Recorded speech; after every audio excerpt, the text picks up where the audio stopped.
Good morning everyone. So last class में we were discussing one of the parts of human respiratory system जिसे larynx कहते हैं. याद आ रहा है? हमने टोटल 4 पार्ट्स डिस्कस कर लिए थे and the fifth part was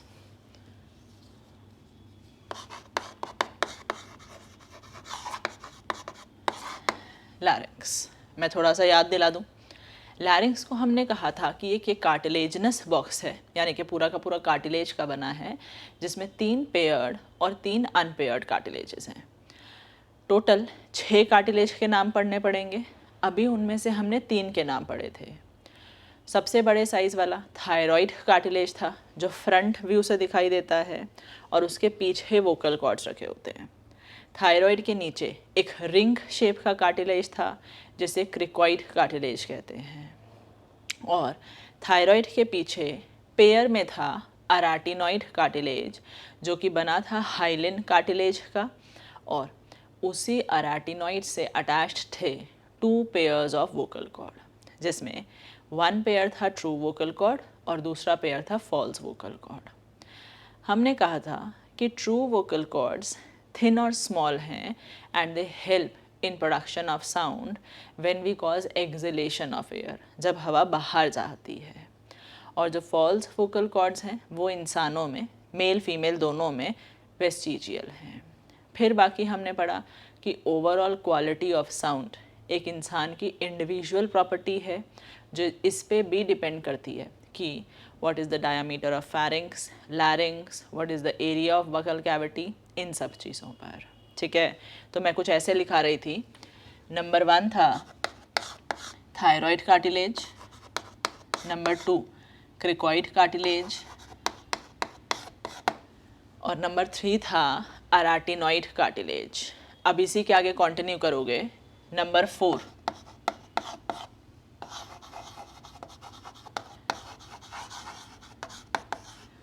corniculate cartilage,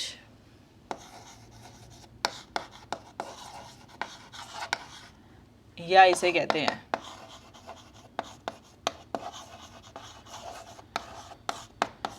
cartilage of Santorini. लिखो नंबर 4 कॉर्निक्यूलेट कार्टिलेज या कार्टिलेज ऑफ सेंटोरनी. याद है मैंने लास्ट क्लास में इस तरह से अराटिनॉइड कार्टिलेज दिखाया था और ये रखे हुए थे वोकल कॉर्ड्स. इसी अराटिनॉइड कार्टिलेज के ऊपर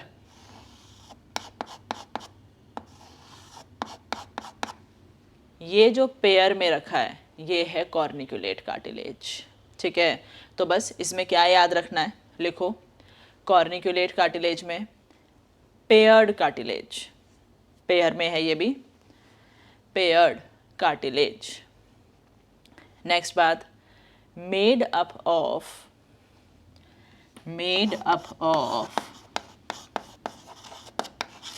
fibro elastin cartilage, made up of fibroelastin cartilage. Next, it is found attached to the aratinoid cartilage. Number 3 जो था, it is found attached to the aratinoid cartilage. It is found attached to the aratinoid cartilage. अब लिखो number 5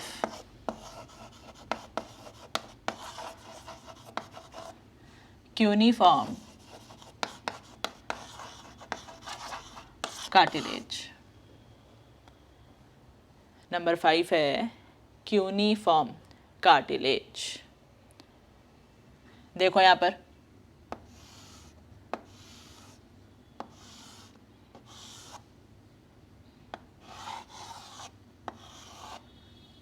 ये देखो, ये जो मैं ऐसे पाइप लाइक या ट्यूब लाइक स्ट्रक्चर्स बनाए ना, जो यहाँ से अराटिनॉइड पे जाके अटैच हो रहे हैं, ये दोनों क्यूनिफॉर्म कार्टिलेज ही हैं।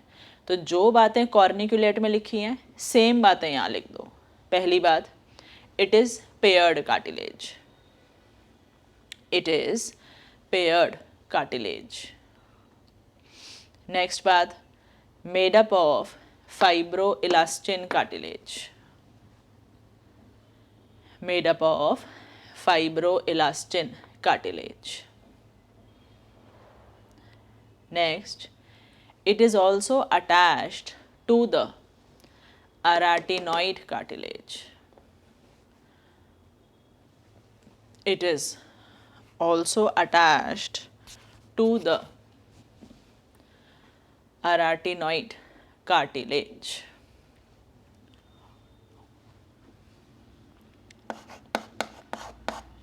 अब लिखो number 6, epiglottis. Last cartilage, sixth cartilage of the larynx, that is epiglottis.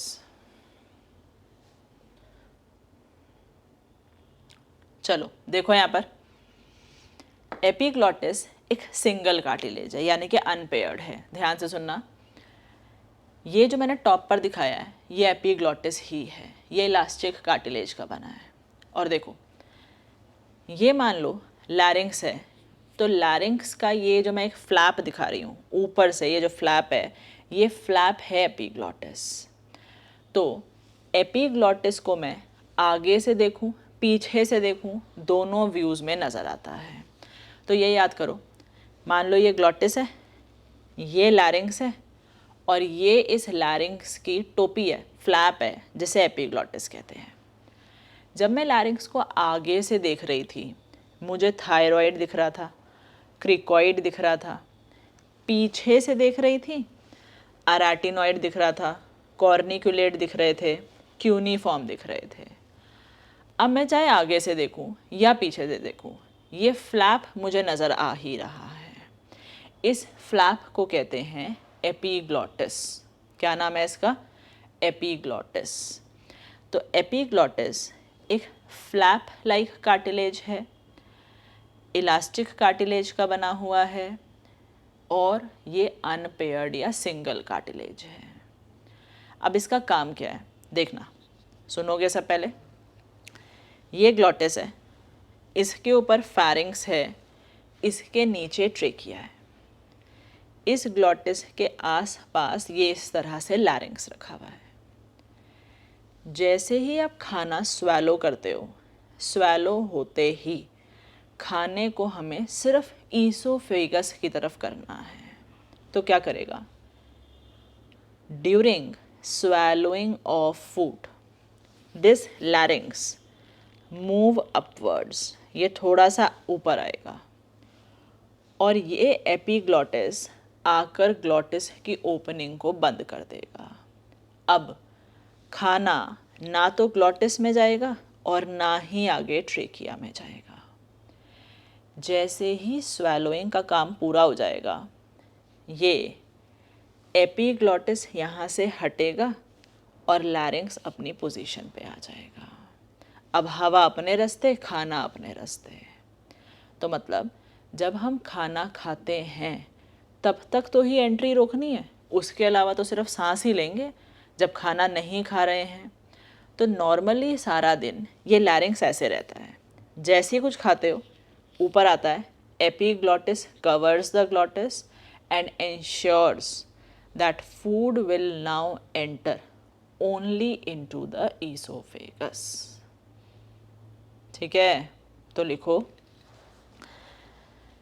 Last आपने नंबर 6 लिखा, एपीग्लॉटिस। लिखो इसके आगे पहली बात, इट इज सिंगल या unpaired cartilage. It is single या unpaired cartilage. Next line, made up of elastic cartilage. made up of elastic cartilage. Next, it is a flap-like structure. It is a flap-like structure.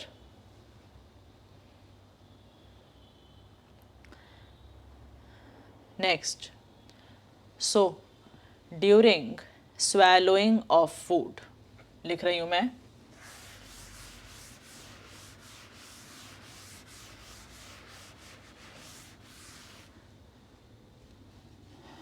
so during swallowing of food, so during swallowing of food, larynx moves upwards. So during swallowing of food, comma, larynx moves upwards and the flap epiglottis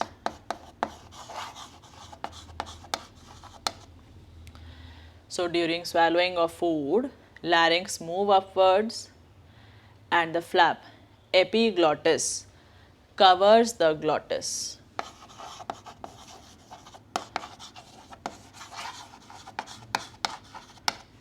And this ensures entry of food. And this ensures entry of food only into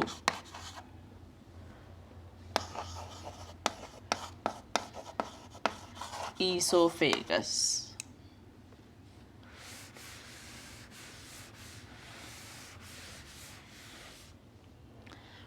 And this ensures entry of food only into esophagus.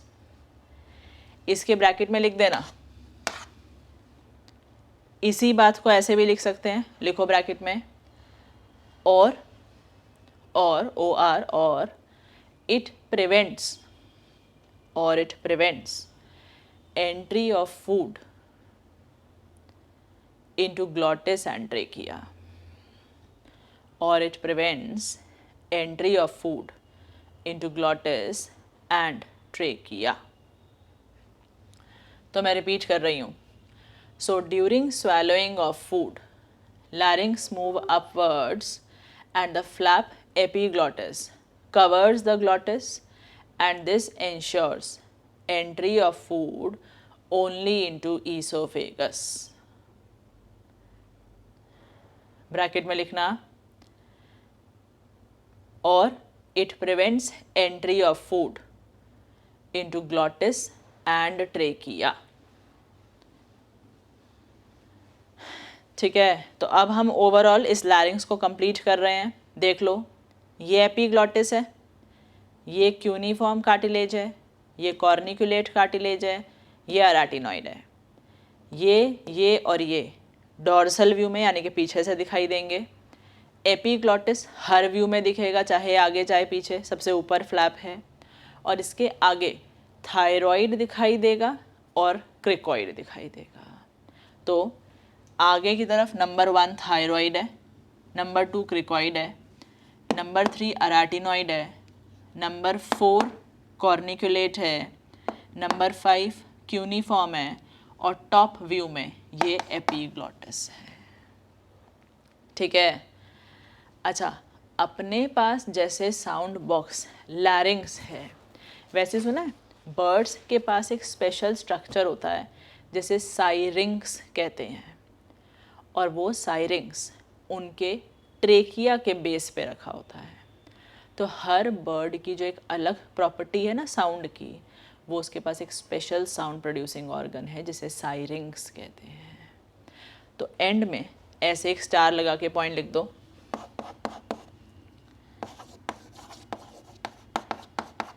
साइरिंग्स, साइरिंग्स is the sound producing organ. Syrinx is the sound producing organ.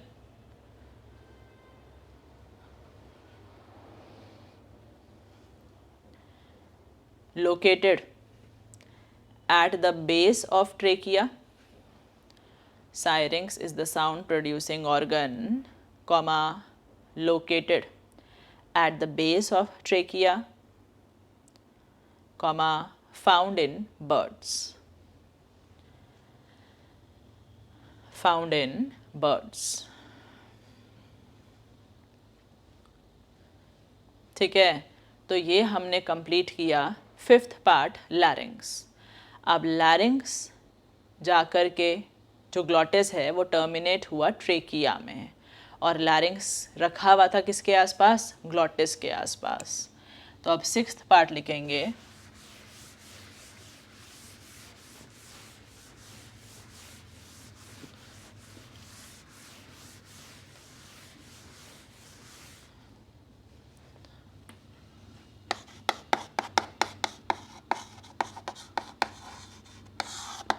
Trachea.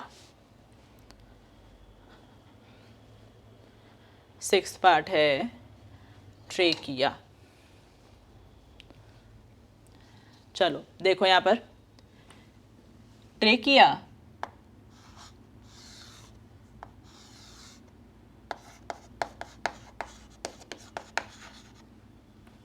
Ten से 12 centimetre long tube है जो कि सिर्फ air को carry करती है, इसीलिए trachea को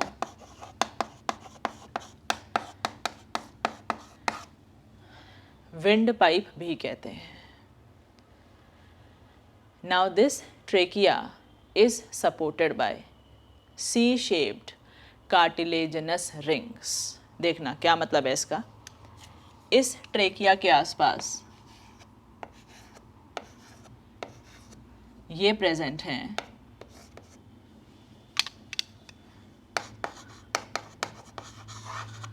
रिंग्स।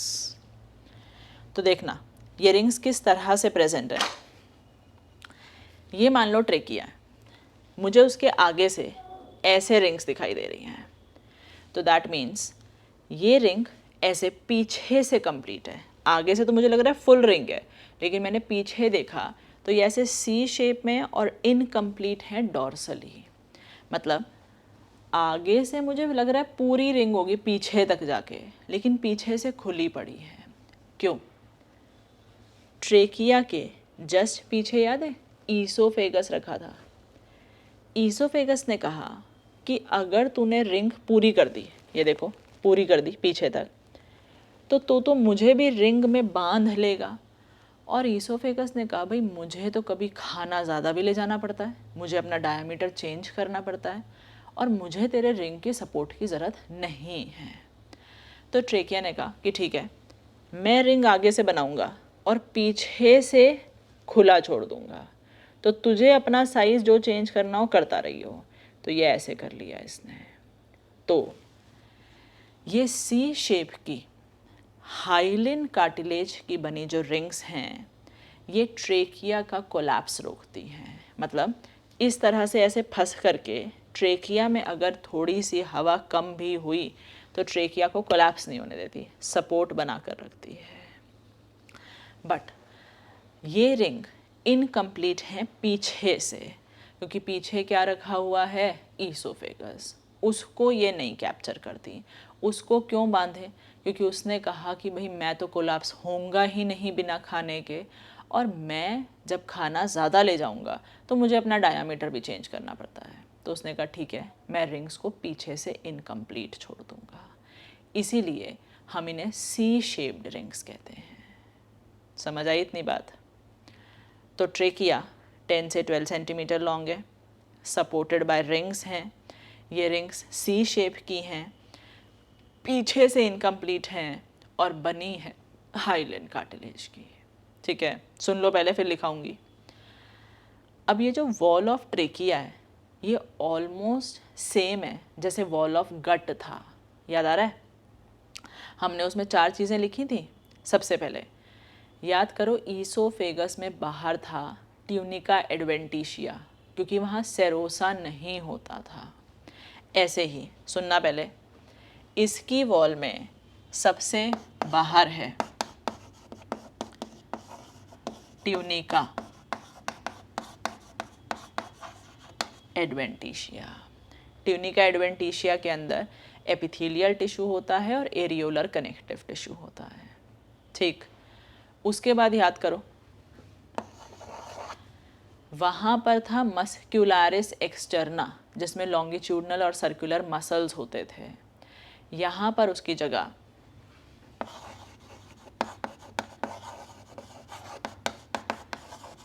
कार्टिलेजनस लेयर है। इसी कार्टिलेजनस लेयर में ये रिंग्स आते हैं। ठीक, तीसरा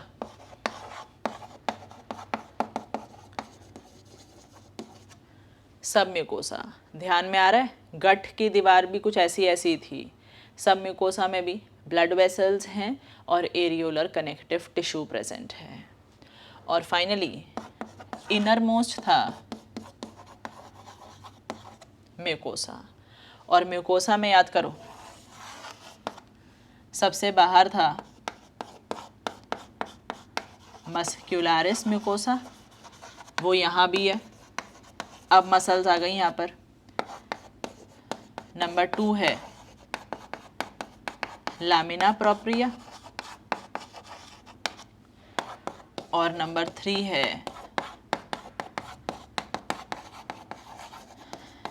एपिथेलियम। समझ आती है ना बात? ये जो इसका ट्रेकिया का दीवार है, मैंने इस दीवार का क्रॉस सेक्शन काटा तो दीवार में मुझे 4 लेयर दिखे। सबसे बाहर ट्यूनिका एडवेंटिशिया, फिर कार्टिलेज की लेयर जिसमें रिंग्स आएंगी, फिर सब म्यूकोसा, फिर mucosa.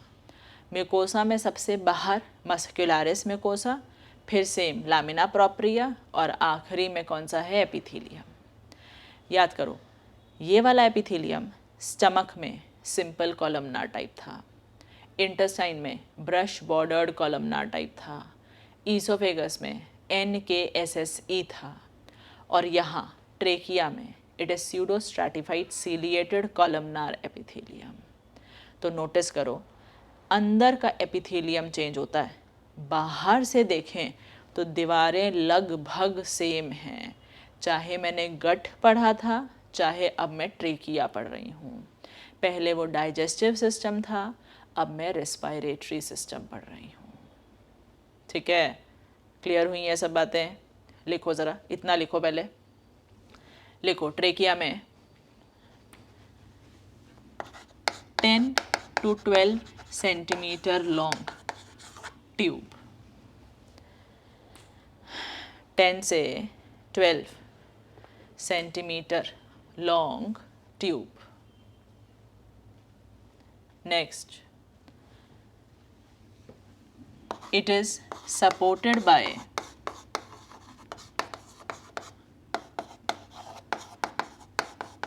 C-shaped cartilaginous rings. It is supported by C-shaped cartilaginous rings. Bracket में लिखना made up of hyaline cartilage, made up of hyaline cartilage.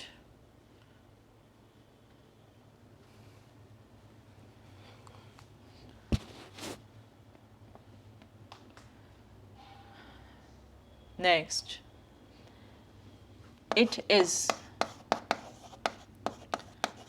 incomplete, या लिख लो these rings are incomplete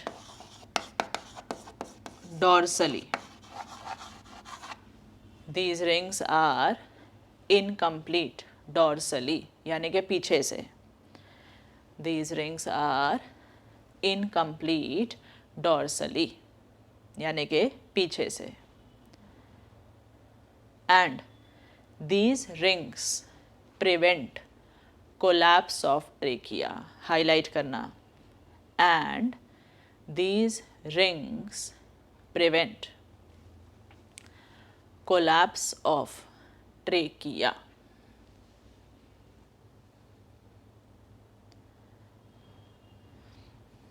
Next, the wall of trachea, WALL, दीवारें. The wall of trachea consists of the wall of trachea consists of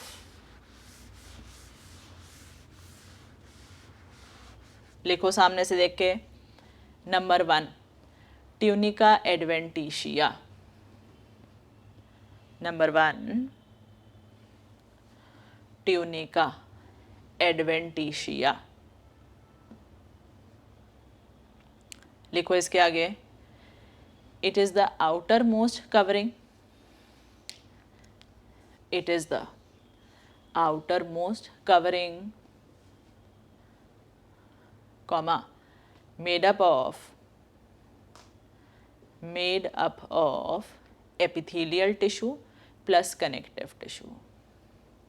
It is the outermost covering made up of epithelial tissue plus connective tissue.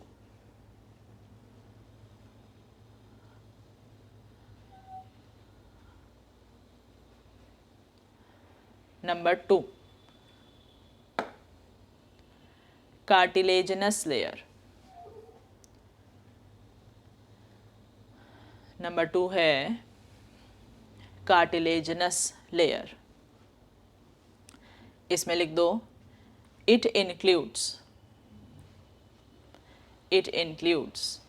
the C-shaped cartilaginous rings. It includes the C-shaped cartilaginous rings.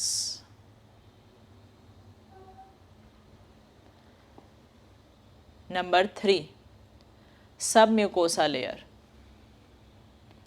Number 3 है submucosa layer.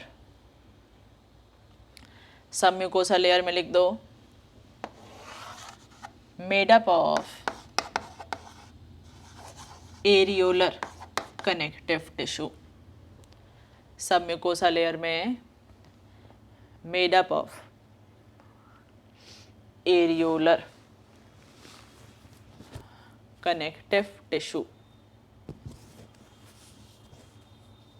Last number 4 mucosa. Number 4 है mucosa. Mucosa में लिखो it is the inner most covering. Mucosa में it is the inner most covering made up of 3 layers. It is the innermost covering made up of 3 layers.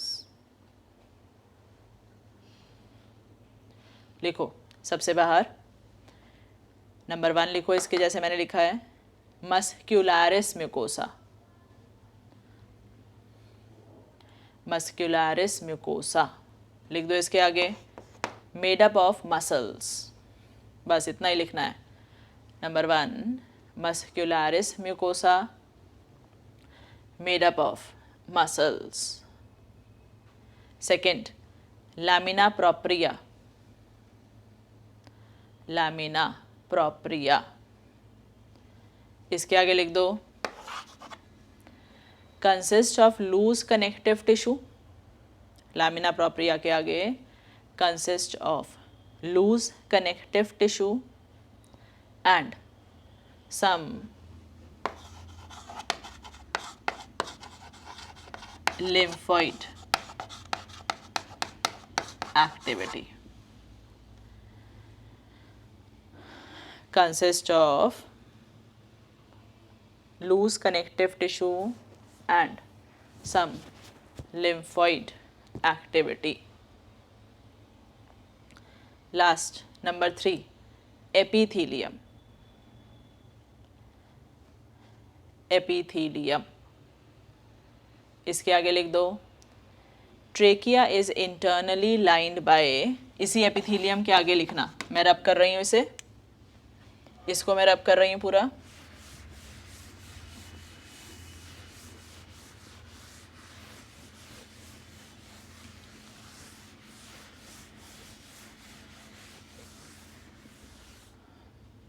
लिखो epithelium के आगे trachea is internally lined by pseudo stratified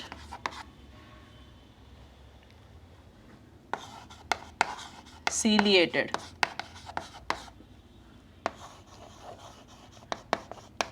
columnar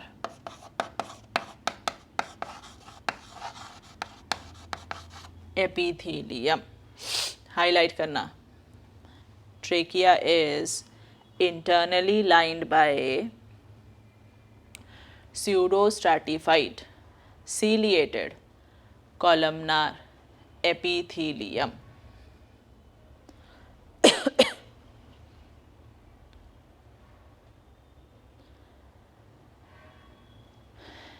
इसको लिख लिया। अब मेरी बात ध्यान से सुनोगे, देखो यहाँ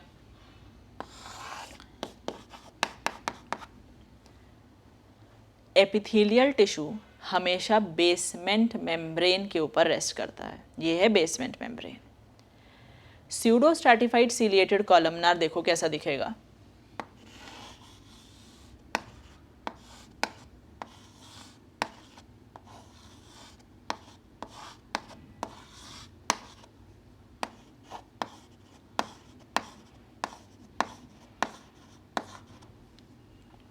ध्यान दो।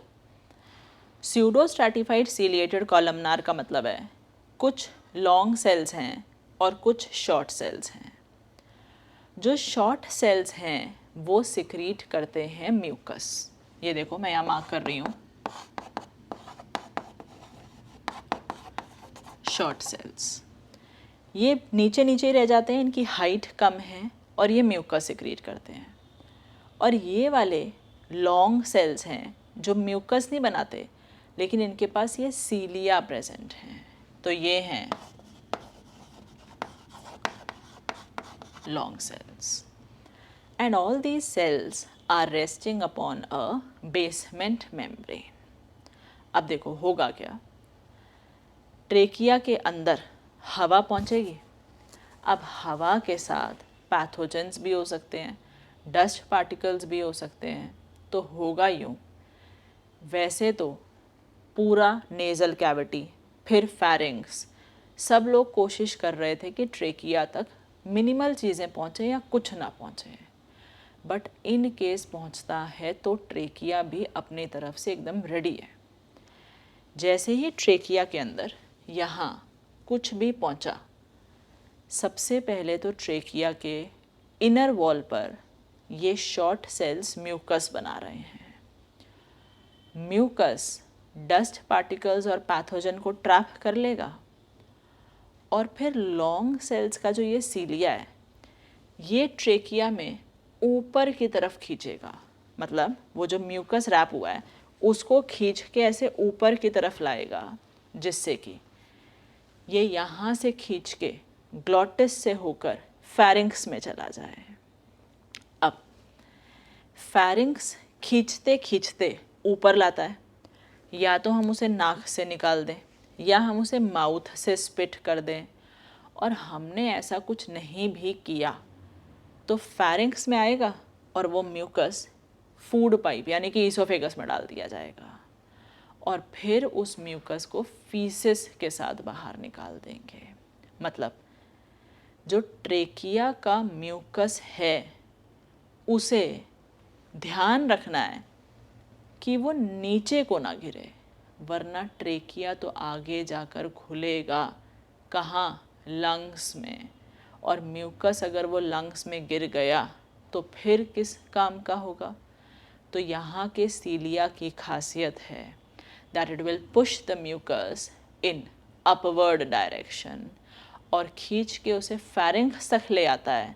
अब फेरिंग्स से खींचकर नाक से आए, मुंह से थूक दे हम, या फिर वो ईसोफेगस में गिराया जाए, that is a different story. But कहाँ फंसने से बचाना है?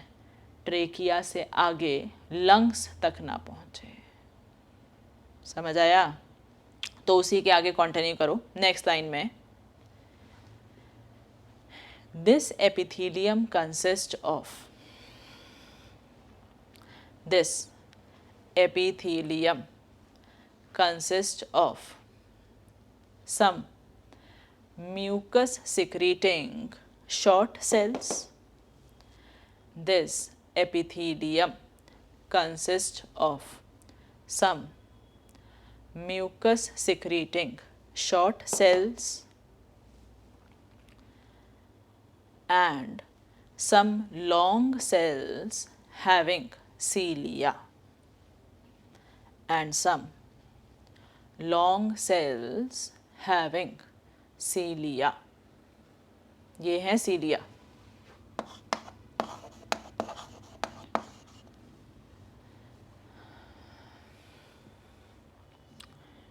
Next line. Now mucus will trap any dust particles or pathogens. Now mucus will trap any dust particles or pathogens present. Repeat कर रही हूँ. Now mucus will trap, trap any dust particles or pathogens present. And then cilia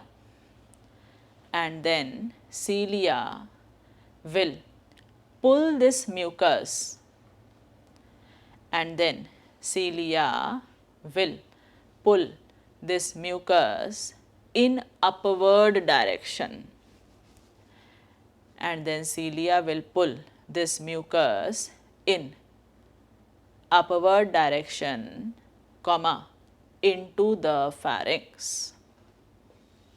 Into the pharynx. I am repeating. Mucus will trap any dust particles or pathogens, and then cilia will pull this mucus in upward direction, comma, towards the pharynx, या into the pharynx. ठीक है, function समझ आया?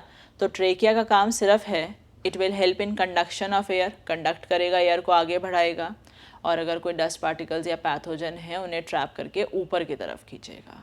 अब देखो, जो लोग cigarette पीते हैं, बहुत ज़्यादा क्रोनिक स्मोकर्स होते हैं, सिगरेट पीने से ये सीलिया पैरालाइज कर जाते हैं. मतलब स्ट्रक्चर तो दिखेगा लेकिन ये सीलिया काम नहीं करेंगे. सीलिया के नीचे जो मूवमेंट करने वाला पूरा एक सिस्टम होता है वो मूवमेंट नहीं कराएगा. दैट मीन्स स्मोकर के अंदर म्यूकस को खींचकर बाहर लाने वाला सीलिया बेकार है. अब आप खुद सोचो, दैट मीन्स जो सिगरेट स्मोकर्स होंगे, बहुत ज़्यादा स्मोक करते हैं, धीरे धीरे विद एज उनका सीलिया डैमेज होते रहेंगे, पैरालाइज हो जाएंगे, और एक दिन ऐसा आएगा उनके ट्रेकिया में म्यूकस फंसता चला जाएगा. अब या तो ट्रेकिया ब्लॉक होता रहेगा या म्यूकस वहाँ से निकल के आगे लंग्स में पहुँच सकता है, या ट्रेकिया में पड़े पड़े सड़ने लग जाएगा. कुछ भी हो, अल्टीमेटली उनको ब्रीदिंग में डिफ़िकल्टी होने लगेगी. इसे हम कहते हैं स्मोकर्स कफ कंडीशन, कि जो स्मोकर है उसके गले में जो खास करके म्यूकस फंसा सा रहता है ना, उसकी वजह है पैरालिसिस ऑफ सीलिया। जैसे हम कहें खांसी तो हमें भी होती है, हम उसे कफिंग क्यों कहते हैं, फिर यही बीमारी कहें। हमें जो कफिंग है वो टेम्परेरी चीज़ है, उसमें सीलिया नहीं पैरालाइज हुए, बस हमारा म्यूकस इतने एक्सेस में प्रोडक्शन हो रहा था क्योंकि हमें कोई वायरल या बैक्टीरियल इन्फेक्शन हुआ था। ठीक हो गया, सब नॉर्मल है, हमें बार बार खांसी नहीं आ रही और हमारे सीलिया पैरालाइज नहीं थे। बट स्मोकर के केस में ये प्रॉब्लम ग्रेजुअली बढ़ती ही चली जाएगी। ठीक है, तो नेक्स्ट देखेंगे अब।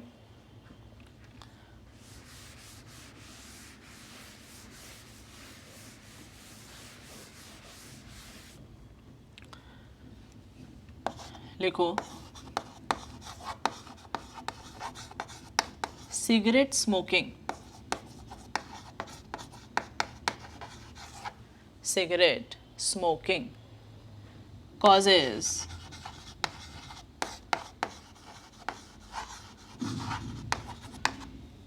paralysis of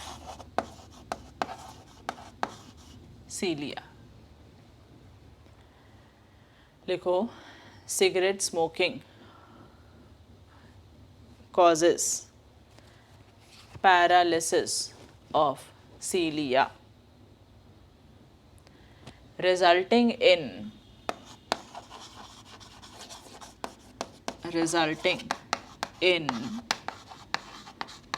smokers cough condition।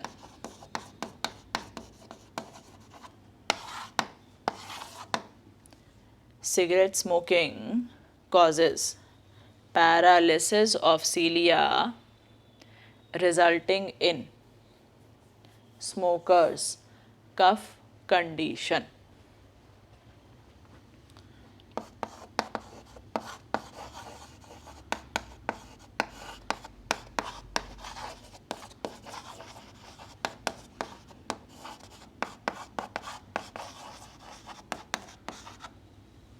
देखो इसका मतलब क्या है, जो लोग नॉर्मल है वो यूप्लेजिया शो कर रहे हैं, मतलब उनके सीलिया नॉर्मल फंक्शनिंग, यू मतलब है ट्रू नॉर्मल। जो स्मोकिंग करेगा धीरे धीरे उसको अपने सीलिया से म्यूकस को खींच के लाने में दिक्कत शुरू हो जाएगी, उसे कहते हैं डिस्प्लेसिया, यानी कि पेनफुल फंक्शनिंग ऑफ सीलिया। और जब सीलिया का फंक्शन एकदम रुक ही जाएगा, म्यूकस बिल्कुल ही नहीं खींचेंगे, उसे हम कहेंगे एप्लेजिया। तो मतलब एक अच्छा खासा इंसान जो यूप्लेजिया में था, सब सीलिया सही काम कर रहे थे, वो इवेंचुअली कहाँ पहुँच सकता है, एप्लेजिया में। तो लिख दो इसी के नीचे, पहले लिखो ऐसे, यूप्लेजिया से डिस्प्लेजिया से एप्लेजिया।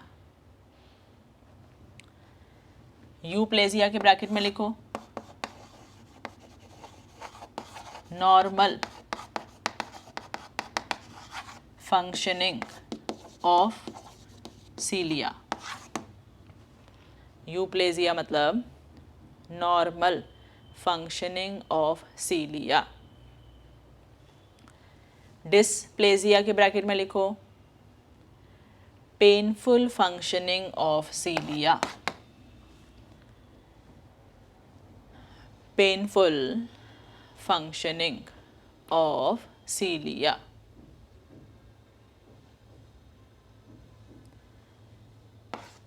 एप्लेजिया के ब्रैकेट में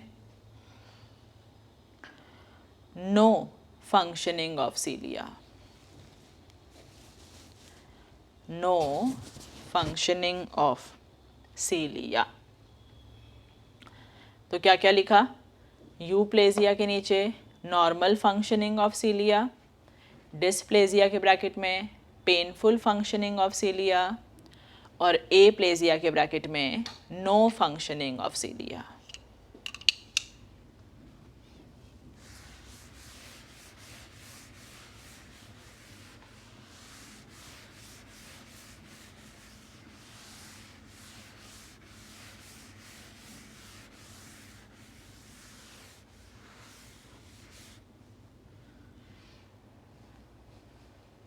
ठीक है, चलो अब एक ट्रेकिया के लिए एक लास्ट पॉइंट सुनो। ये जो ट्रेकिया है यही डिवाइड करके दोनों लंग्स में एंट्री ले लेता है, कुछ इस तरह से।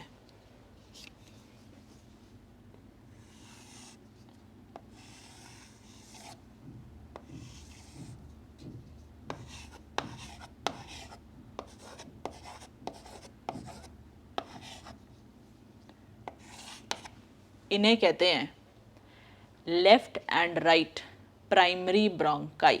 सुनो यहाँ पर क्या कहा मैंने, इन्हें left and right primary bronchi.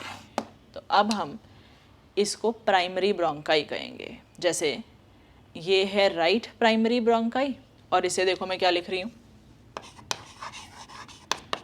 Left primary bronchi. तो मैंने एक साइड लेबल कर दिया, ऐसे राइट प्राइमरी ब्रोंकाई भी है। अब यहाँ से एक सवाल आता है कि ये बताओ कि ट्रेकिया कहाँ डिवाइड किया। मैं कहती हूँ यहाँ किया, यहाँ किया। अब यहाँ के कोई नाम नहीं है कि मैं कहूँ इस पॉइंट का ये नाम है, यहाँ डिवाइड किया है। तो जब मैं आगे से नहीं समझा पाती कि एग्जैक्टली कहाँ, तब मैं क्या करती हूँ, पीछे का रेफरेंस लेती हूँ। आपने सुना है पीछे हमारी रीढ़ की हड्डी होती है जिसे वर्टिब्रल कॉलम कहते हैं। आगे आप पढ़ोगे मूवमेंट लोकोमोशन वाले चैप्टर में उसे। तो अभी क्या याद रखना है, ये जो गर्दन है यहाँ 7 हड्डियाँ होती हैं। फिर डायफ्राम से ऊपर ऊपर टोटल 12 बोन्स हैं जिन्हें थोरैसिक वर्टिब्रा कहते हैं। तो मान लो गर्दन वाली हड्डियाँ ख़त्म, तो थोरैसिक ऐसे शुरू होगी, थोरैसिक 1, थोरैसिक 2, थोरैसिक 3, 4, 5, 6 करके 12 तक जाएंगे। तो मान लो 1, 2, 3, 4, 5 करते हुए ये यहाँ पर थोरैसिक 5 वाला वर्टिब्रा रखा है। एग्जैक्टली इसके पैरेलल में आगे देखूँ तो ट्रेकिया 2 में डिवाइड कर रहा है। तो मैं क्या कहूँगी, trachea divides at the level of 5th thoracic vertebra. कहने का मतलब, फिर बोल रही हूँ, मैं वर्टिब्रा गिन रही थी, गर्दन में, नेक में 7 है, 1, 2, 3, 4, 5, 6, 7। फिर मैंने थोरैक्स की गिनी, थोरैक्स 1, थोरैक्स 2, 3, 4, 5, 6 ऐसे करके चल रही हैं। पीछे जहाँ मेरी थोरैसिक 5 वर्टिब्रा रखी है, एग्जैक्टली पैरेलल देखूं, उसके आगे यहाँ ट्रेकिया 2 में डिवाइड कर जाता है। अब मुझे तुक्का मारने की ज़रूरत नहीं है कि कहाँ डिवाइड कर रहा है। अब मैं सीधा कहूँगी हर बंदे की हाइट के हिसाब से देख लो उसका थोरैसिक 5 कहाँ है, जहाँ थोरैसिक 5 होगा वहीं पर ट्रेकिया ब्रांच कर रहा होगा। ठीक है, तो लिखो, एनसीईआरटी का पॉइंट है, वेरी फेमस क्वेश्चन, स्टार लगा के। Trachea divides to form right and left primary bronchi. Trachea divides to form right and left primary bronchi, comma, at the level of 5th thoracic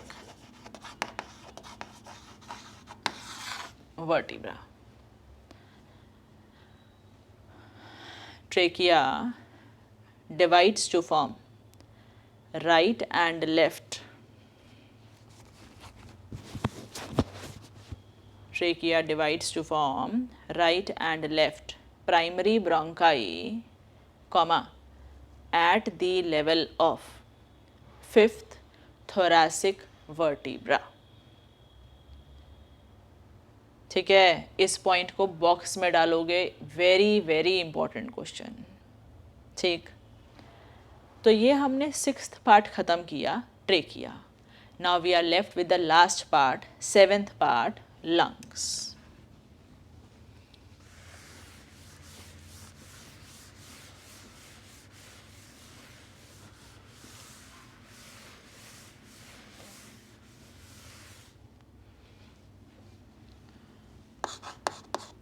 लिखो, 7th part lungs या pulmones, last part of human respiratory system, lungs या पल्मने।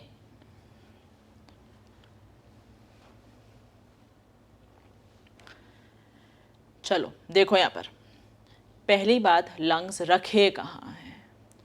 Lungs रखे हैं हमारे इस cavity में जिसे कहते हैं थोरैसिक कैविटी या रिब केज। अब ये केज, ये कैद, ये कैविटी, ये स्पेस क्रिएट किसने किया? ध्यान से सुनेंगे। यहाँ से एक हड्डी शुरू होती है, स्टर्नम, इस तरह से जाती है, ये है स्टर्नम। तो आगे से इस कैविटी को किसने लाइन किया है? स्टर्नम। पीछे है वर्टिब्रल कॉलम, तो आगे स्टर्नम है, पीछे वर्टिब्रल कॉलम है। साइड में ये जो जा रही हैं ये हैं रिब्स, हड्डियां हैं ये सारी, और जो बेस पे रखा है वो है डायफ्राम। तो इस कैविटी को, मैं फिर बोल रही हूँ, इस कैविटी को, इस रिब केज को बेस पर डायफ्राम ने बनाया है, वेंट्रली यानी कि आगे से बनाया है स्टर्नम ने, डॉर्सली यानी कि पीछे से बनाया है वर्टिब्रल कॉलम ने, और साइड्स बनाई हैं रिब्स ने। हो गई कैविटी बंद। तो ऐसा मानो आपने एक बॉक्स खरीदा और उस बॉक्स में ऐसे लंग्स को रख दिया। अब मैं आपसे पूछ रही हूँ, ये बॉक्स कैसे बनाया? आपने कहा मैंने एक कार्डबोर्ड आगे लगाया, वो स्टर्नम है, एक कार्डबोर्ड पीछे लगाया, वो है वर्टिब्रल कॉलम, एक कार्डबोर्ड मैंने नीचे लगाया, वो है डायफ्राम, और 2 कार्डबोर्ड मैंने साइड से लगा दिए, वो है रिब्स। बॉक्स बनकर तैयार हो गया। समझ आ रहा ना? बॉक्स सामने से, साइड से, पीछे से, बेस से, sternum, ribs, vertebral column, diaphragm. Box बन के तैयार हो गया। ऊपर से मैंने इसमें लंग्स रख दिए। ठीक है, तो ये हुआ हमारे लंग्स का location.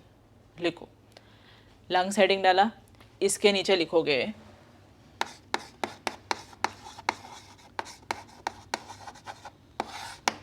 Location. Write down a pair of lungs, a pair of lungs are located, a pair of lungs are located in our, a pair of lungs are located in our thoracic cavity या rib cage. A pair of lungs are located in our thoracic cavity या rib cage, comma, which is formed by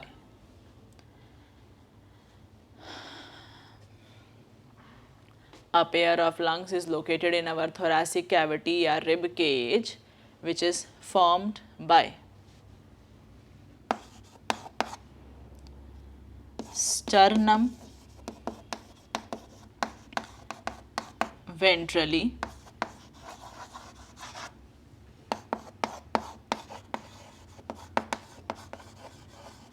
vertebral column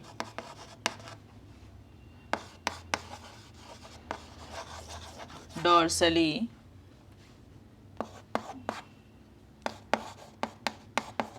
ribs laterally,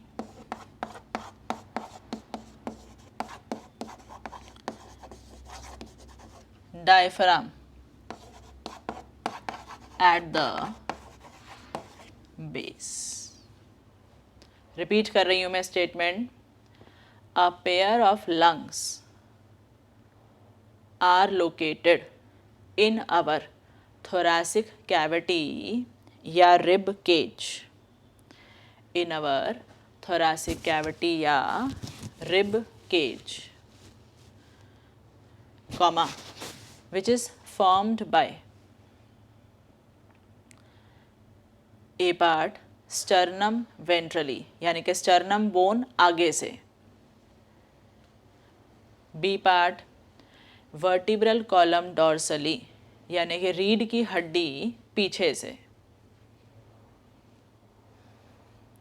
C part ribs laterally यानी कि ribs side से, और last में diaphragm at the base यानी कि नीचे से, डायफ्राम एट द बेस। चलो तो अब लंग्स बना करके देखते हैं।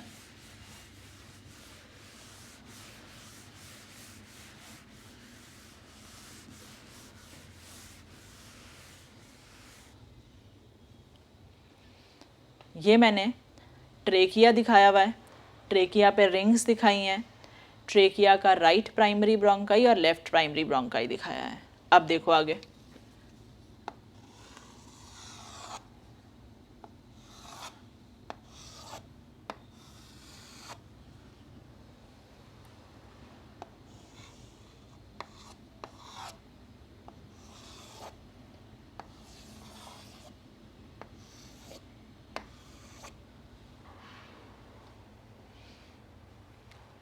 ये है राइट लंग, ये है लेफ्ट लंग, और ये मैंने इनके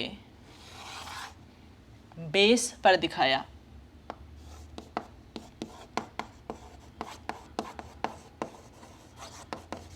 डायफ्राम।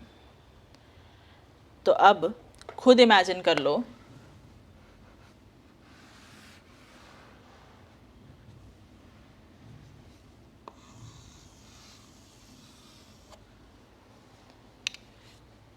बेस पे डायफ्राम है, फ्रंट में स्टर्नम है, पीछे वर्टिब्रल कॉलम है, और ये साइड में रिब्स चल रही हैं।